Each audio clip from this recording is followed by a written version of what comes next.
어떤 사람이 다윗 왕에게 아뢰어 이르되 여호와께서 하나님의 궤로 말미암아 오베데돔의 집과 그의 모든 소유에 복을 주셨다 한지라. 다윗이 가서 하나님의 궤를 기쁨으로 메고 오베데돔의 집에서 다윗 성으로 올라갈새 여호와의 궤를 맨 사람들이 6걸음을 가매 다윗이 소와 살찐 송아지로 제사를 드리고 다윗이 여호와 앞에서 힘을 다하여 춤을 추는데 그때에 다윗이 배의 못을 입었더라. 다윗과 온 이스라엘 족속이 즐거이 환호하며 나팔을 불고 여호와의 궤를 메어오니라.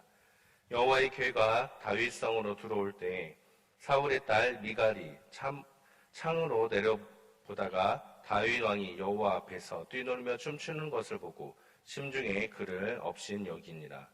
여호와의 궤를 메고 들어가서 다윗이 그것을 위하여 친 장막 가운데 그 준비한 자리에 그것을 두매 다윗이 번제와 화목제를 여호와 앞에 드리니라. 다윗이 번제와 화목제 드리기를 마치고 만군의 여호와의 이름으로 백성에게 축복하고 모든 백성 곧 온 이스라엘 무리에게 남녀를 막론하고 떡 1개와 고기 1조각과 건포도 떡 1덩이씩 나누어 주매 모든 백성이 각기 집으로 돌아가니라.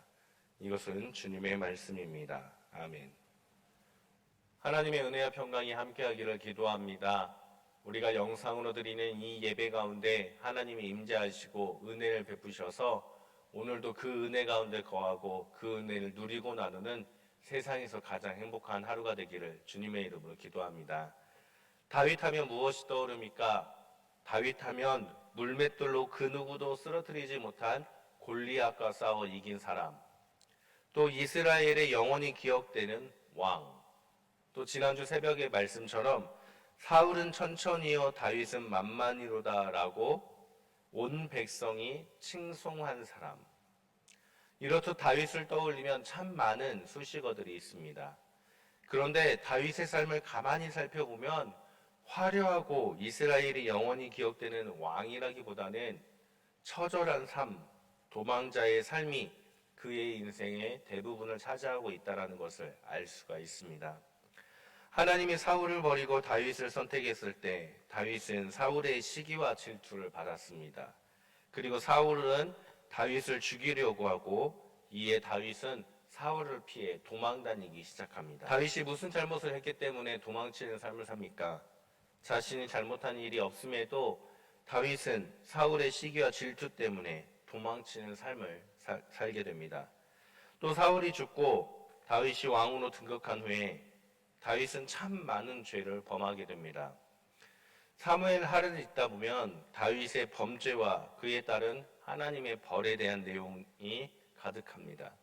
바세바를 범하고 우리아를 죽이며 이에 따른 벌로 자식들끼리 서로 죽이고 자식이 아버지를 죽이려고 왕이 되려 하고 그래서 다윗은 도망다니는 그런 비참한 삶에 대해서 사무엘 하에 기록되어 있습니다.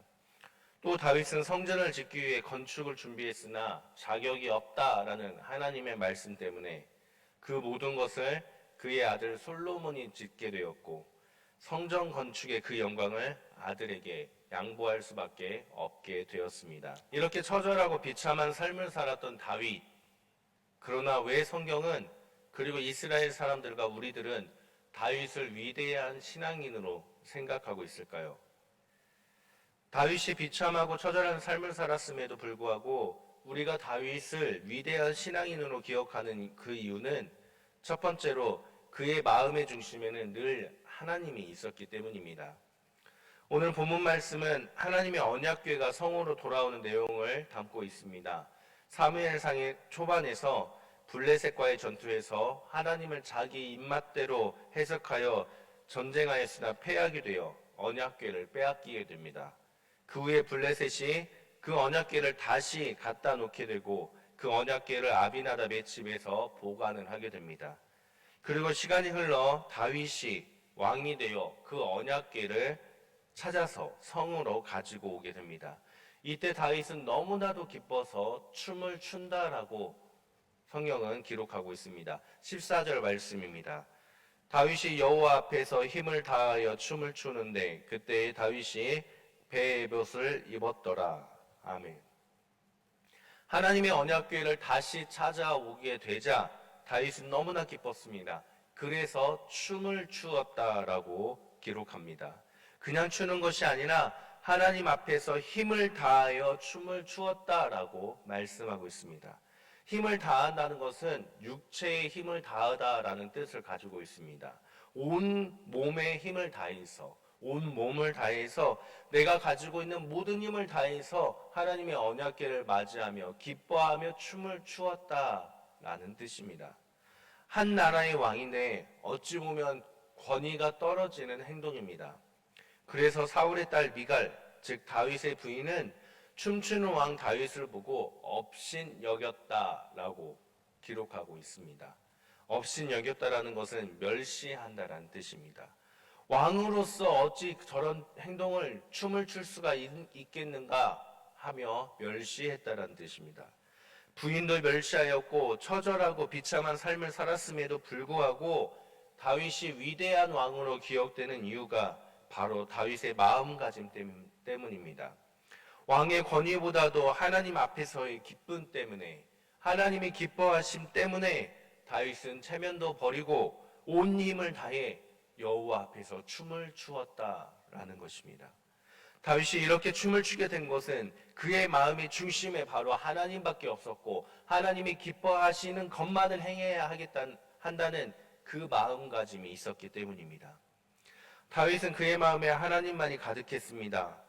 골리앗과의 싸움에서도 그는 여호와의 이름으로 싸웠고 사울을 피해 도망 다닐 때 사울을 죽일 기회가 있었음에도 불구하고 하나님께서 기름 부은 자를 어떻게 죽이겠느냐라고 죽이지 않고 도망만 다녔습니다. 하나님의 궤를 다시 찾을 때도 왕의 권위보다도 하나님을 맞이하는 기쁨, 하나님이 기뻐하시는 그 마음이 더 우선이었기 때문에 누가 뭐라 해도 하나님 앞에 춤을 출 수가 있었던 것입니다. 사무엘상 16장에서 다윗이 사무엘에게 선택을 받아 기름 부음을 받게 될 때 많은 이새의 아들들을 보면서 사무엘은 그 아들들을 선택을 하려고 했습니다. 그때 하나님께서는 사무엘에게 하신 말씀이 사람은 외모를 보거니와 나 여호와는 중심, 마음을 보느니라 라고 말씀하셨습니다. 다윗의 마음에는 늘 하나님이 있었기 때문에 하나님이 다윗을 선택하셨다라는 뜻입니다. 사울처럼 시간이 흘러서 변심한 그 마음이 아니라 솔로몬처럼 시간이 흘러서 자신을 나타내고 자기를 위한 그 마음이 아니라 다윗의 마음에는 늘 하나님이 중심이었고 하나님이 우선이 되었다라는 뜻입니다.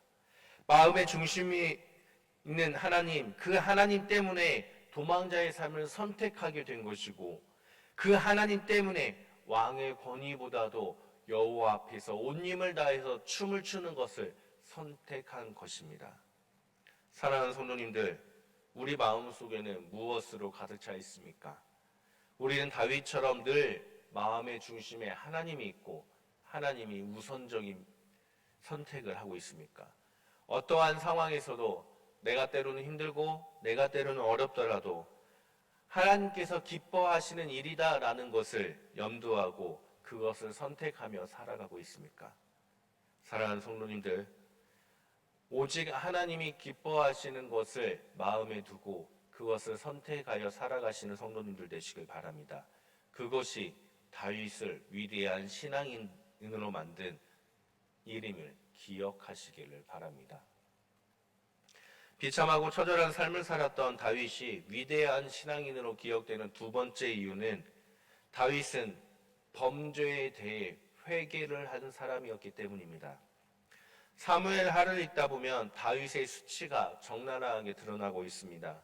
밧세바와의 범죄, 그로 인한 충직한 신하를 죽인 일, 왕이 되어서 왕권을 나타내는 인구조사를 함으로써 하나님 앞에 죄를 범한 일, 그리고 그에 따른 하나님의 형벌들을 사무엘 하에서는 기록하고 있습니다.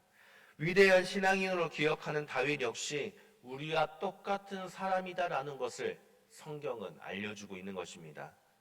여인의 유혹에 넘어가는 것, 자신의 정치적인 욕심, 권력의 욕심을 보여주는 것 등 우리와 똑같은 사람이 다윗이다라는 것을, 우리와 똑같이 죄를 범하고 있다라는 것을 성경은 우리에게 알려주고 있습니다.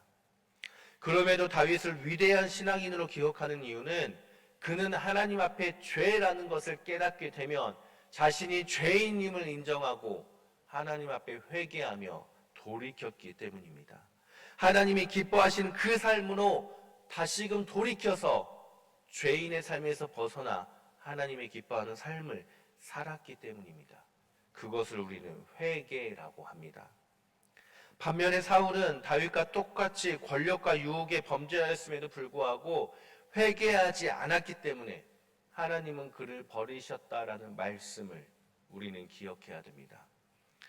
성경을 읽다 보면 위대한 신앙인이라고 생각하는 많은 인물들이 기록되어 있습니다. 그리고 그 인물들의 삶을 성경을 통해서 살펴보면 우리와 똑같은 사람들이다, 우리와 별반 다를 게 없는 사람들이다라는 것을 알게 됩니다. 하나님 앞에 죄를 범하고 인간의 방법을 선택하여서 행동을 하고, 성경의 많은 인물들은 우리와 똑같은 사람임을 알려주고 있습니다. 그럼에도 불구하고 그들이 위대한 신앙인, 믿음의 사람들이라고 불리는 것은 우리와 똑같이 죄를 범했음에도 불구하고 하나님이 중심에 있었기 때문에 죄를 인정하고 죄를 회개하고 하나님이 기뻐하는 삶으로 전향하였기 때문에 그들은 위대한 신앙인이 될 수 있었다라는 것을 기억해야 됩니다. 사랑하는 성도님들, 우리 모두 우리 마음의 중심에 하나님만 가득하기를 기도합니다. 우리 마음의 주인이신 하나님, 내 삶의 주인이신 하나님, 우리가 그분만을 기쁘게 함으로 우리 모두 다윗과 같은 위대한 신앙인들이 되기를 바랍니다. 때로는 나약하고 부족하기 때문에 인간의 방법을 선택할지언정, 그것이 하나님 앞에 죄가 될지언정 회개함으로 주님께 삶을 전향하여서 하나님이 기뻐하시는 삶을 사는 성도님들 되시길 바랍니다. 오직 하나님께 초점을 맞춰서 하나님이 기뻐하시는 그 삶의 걸음걸음을 걸어가는, 하나님을 기쁘게 하는 참된 신앙인들 되시기를 주님의 이름으로 간절히 축원합니다. 함께 기도드립니다. 하나님 감사드립니다. 비록 함께 모여 예배드리지는 못하지만 이렇게 영상으로나마 주님의 말씀을 들을 수 있음에 감사를 드립니다. 하나님, 우리 모두가 연약하고 부족한 죄인들이지만 오직 우리의 마음의 주인 되시는 주님만을 의지하며 주님만을 기쁘게 하는 위대한 신앙인들이 되기를 원합니다. 주님, 우리의 삶의 발걸음마다 함께 하셔서 우리가 세상을 바라보는 것이 아니라 우리 마음속에 계신 하나님이 기뻐하심을 바라보며 주의 뜻대로 살아가는 행복한 하루가 되게 하여 주옵소서. 예수님의 이름으로 기도드립니다. 아멘.